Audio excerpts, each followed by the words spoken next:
ইতিহাস সাক্ষী সেই ব্রিটিশ খেদাও আন্দোলন থেকে শুরু করে 2001 সালের 1 অক্টোবরের নির্বাচন পর্যন্ত ওলামারা যেখানে ঐক্যবদ্ধ হয়েছে সেখানেই বিজয় এসেছে। আমরা লক্ষ্য করে দেখেছি আফগানিস্তান যুদ্ধ করলো রাশিয়ার সাথে। এটি একটি অসম যুদ্ধ ছিল। আমার ভাষা আমি তখন বলতাম যে যুদ্ধ হচ্ছে নবজাতক শিশুর সঙ্গে সিন্দাবাদের বিরাট দত্তের সাথে।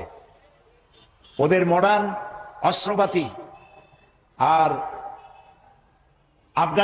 আফগান মুজাহিদদের কাছে হলো নূহ আলাইহিস সালামের জামানায় বন্যায় ভিজানো গাদা বন্দুক। এই দিয়ে তারা লড়লেন।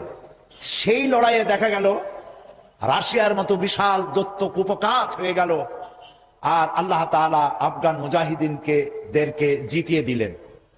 কেন দিয়েছিলেন?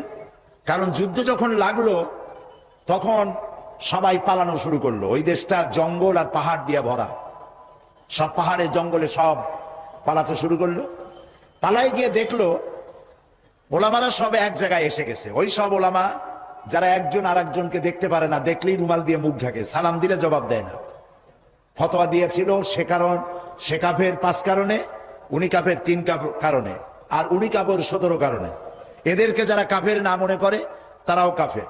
আর ওই সব কাফের মরে গেলে তাদের কবরের উপর যে ঘাস হয় সেই ঘাস যে গরুতে খায় সে গরুও কাফের। এই রকমের ফতোয়াবাজি যারা করছিল তারা পাহাড়ে জঙ্গলে সব একজনের সঙ্গে আর একজনের দেখা হয়ে গেল, সালাম করলো, কোলাকুলি করলো। ব্যাপারটা ছিল এরকম, একজন বলছিল যে আমার ছেলেরা গেল মামু বাড়ি, মেয়েরা গেল নানা বাড়ি, বউ গেল তার বাপের বাড়ি, আমি গেলাম আমার শ্বশুর বাড়ি, যাই দেখি আমরা সব এক জায়গায়। এখন জঙ্গলের ভিতরে গিয়ে আলেম ওলামা, সুন্নি বেদাতি, এইটা সেইটা সব এক জায়গায় হয়ে গেছে, কোলাকুলি শুরু হয়েছে।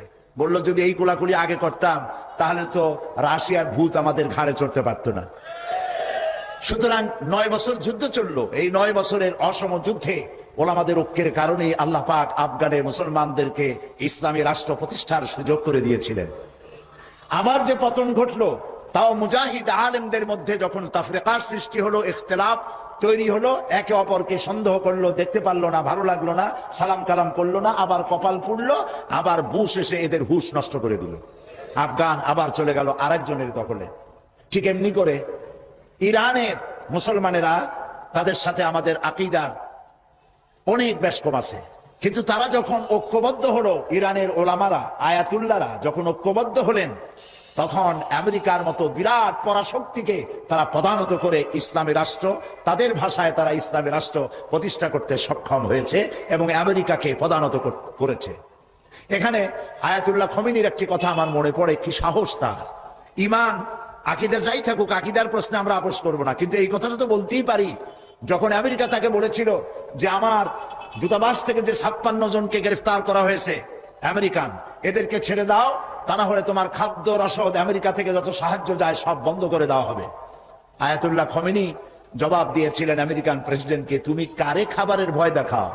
যেই জাতির বছরে 1 মাস না খাইয়া থাকা ফরজ, সেই জাতি তোমার খাবারের অপেক্ষা করবে? তোমার মতো কাফেরদের খাবারের কোনো পরোয়া আমরা করি না। মুসলমানেরা যখন ঐক্যবদ্ধ হয়েছিলেন, আল্লাহ তাদেরকে বিজয় দান করেছিলেন সেখানে।